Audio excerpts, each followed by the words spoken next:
రాజకీయంగా ప్రజల యొక్క మన్నన పొందిన ప్రతి వ్యక్తికి అభివాదాలు చేసే వ్యక్తులనేవాళ్ళు కంపల్సరీగా ఉంటారండి. మీరిక్కడ గమనిస్తే 'వంశీ' గారికి అభివాదం చేసే వ్యక్తులు ఎంతోమందున్నారు.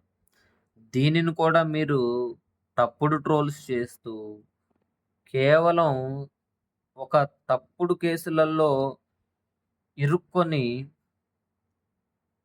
ఏదైతే జైలు జీవితాన్ని ఘటిస్తున్న వ్యక్తులపై కూడా మీరు ఈ యొక్క కామెంట్స్ పెడుతూ మీ యొక్క వ్యక్తిగత స్వలాభాన్ని మీరు అనుభవిస్తున్నారేమో కానీ, ఇది ఎవరికి కూడా శాశ్వతం కాదండి.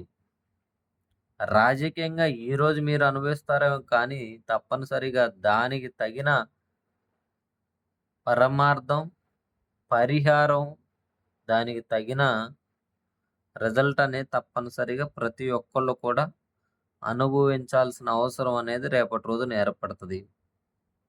అంతేకాని ఇక్కడేదో మీరు ట్రోల్స్ చేసి, వారిని తప్పుడు వ్యక్తులుగా సృష్టించటానికి మీరు ఎన్ని ప్రయత్నాలు చేసినా కూడా ముమ్మాటికి అవి వృధానే.